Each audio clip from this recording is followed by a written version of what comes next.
Before Kim Kardashian became one of the most recognizable women on the planet, she was orbiting someone else's fame. She was known in certain Los Angeles circles as a stylist, a closet organizer, and most visibly as a close friend of Paris Hilton. She appeared in paparazzi shots standing slightly behind Paris, holding bags, laughing at jokes that weren't hers, learning how proximity to celebrity functioned as currency. Kim was not yet the headline. She was the supporting character. And that position, adjacent but not central, is thought is where the story really begins. In the early 2000s, celebrity culture was shifting. Reality television was no longer experimental. It was becoming an empire-building tool. Paris Hilton had proven that notoriety could convert into brand power, and that being famous for being famous was not a punchline. It was a business model. Kim Kardashian was watching closely. She understood visibility. She understood framing. She understood that the line between scandal and strategy was thin but profitable. Enter Ray J.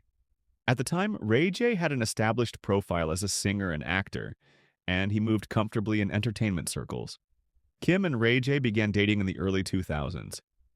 Their relationship was not secretive, nor was it aggressively public. It existed within a celebrity ecosystem that already normalized private moments becoming tabloid property.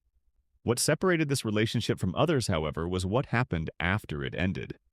Years before Kim's family would debut their reality series, a private tape recorded during her relationship with Ray J surfaced publicly. The release was framed as a leak. The timing was precise. The tape emerged just as conversations around a potential Kardashian family show were intensifying. The alignment between scandal and opportunity was immediate. The public reaction was swift, divided, and loud. Some saw a young woman being exploited. Others saw a calculated pivot. The debate has never truly ended. The first version of events presented to the public was simple.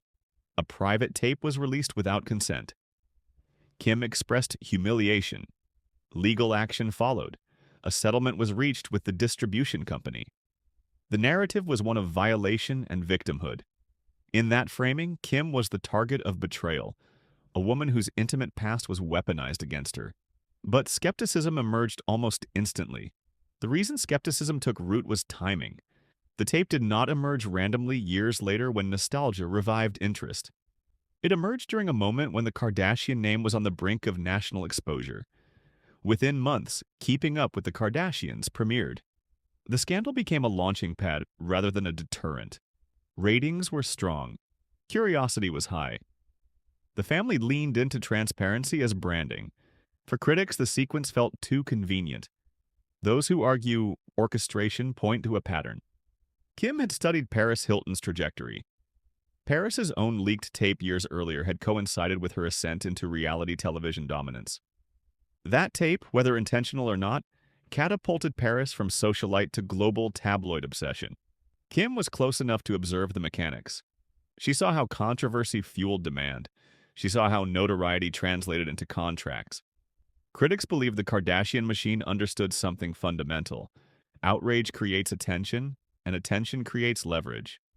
However, there is a difference between benefiting from a scandal and engineering one. That distinction is where the debate lives.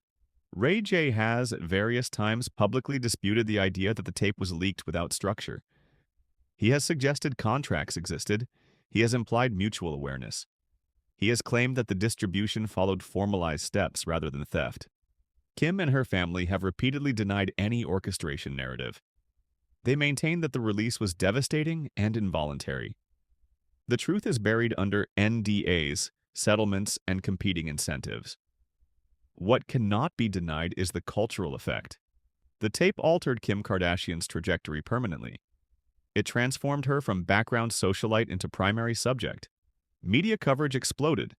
Interviews shifted from "who is she" to "what happened." That pivot matters. In celebrity economics, being the center of curiosity is everything. Some argue that even if the tape was not orchestrated, the response to it was. Rather than retreating from public view, the Kardashian family accelerated forward. Kris Jenner, Kim's mother, demonstrated a level of strategic composure that redefined modern fame management. Instead of allowing shame to dominate the narrative, the family reframed the conversation around resilience, entrepreneurship, and sisterhood. They converted scandal into storyline.